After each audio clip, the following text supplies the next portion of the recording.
Hola, welcome to Nourished Sundays. My name is Joanna and I'm certified in holistic nutrition from the Canadian School of Natural Nutrition. This series is all about healthy eating. Now, I know with all the conflicting information we get, it can be quite complicated to know what's healthy and what's good for us.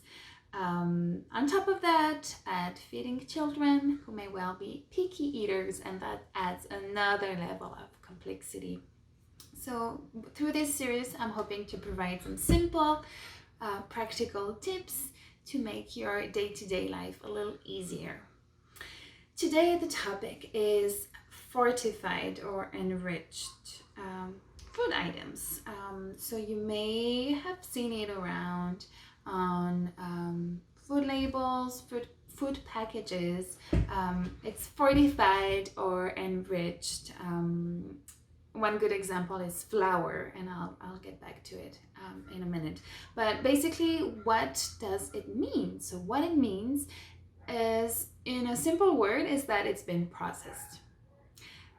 So it's less natural than it used to be because it's been processed. Often in the process, something is taken out, the food is broken down, something is taken out throughout that industrial processing, and then something artificial often is added to kind of make up for what has been taken out. And often it's just in a different form, so it's not necessarily something that you can that easily absorb. So just to give an example to put into perspective, so as I was mentioning, flour is a good example of it. Especially in North America, you can often find enriched flour. So, and that's like the white, plain, bleached flour. Like, bleached, like, literally bleached.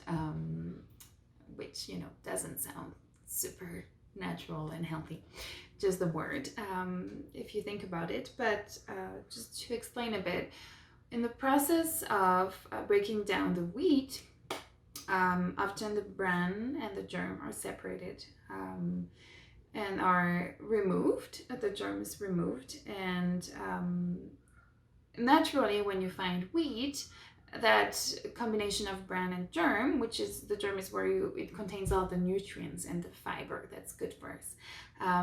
But that combination is what has something that helps the body to absorb it more easily. So first of all, that's split, so that natural plant that has in itself a way to make it more absorbable and healthier for us, that we can digest it more easily, that's already taken out.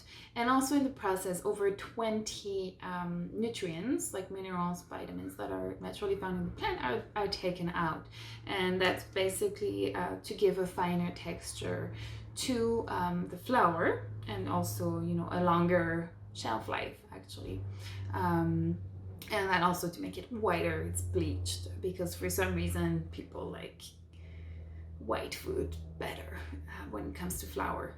And that's something that's not new, and it's kind of odd if you think about it. But coming back to the flour, what's taken out is 20 nutrients, and then to kind of make up for it, they add 5 nutrients, vitamins. So 20 are taken out, and then they add 5 artificial one, and that makes it enriched, fortified flour. Now, as a little hint note, the artificial nutrients, so the artificial vitamins, are not exactly like the natural ones, and they're not that easily absorbable. First of all, because natural ones have the ratio that will be more absorbable, and also they work together to be more easily absorbed. So there's over 20 of them that are naturally there, and then you just add 5 who may not be in the same ratio, and who are artificially made, so they're not that easily absorbed by our bodies, because our bodies are made to work with nature. So that's one thing, that's one example. So just to sum it up, while it may sound like, enriched or fortified is something great, something that we should want to have, especially for our children, little ones that are, growing, developing strength. We want them to have fortified diet and to have all the vitamins, nutrients they want.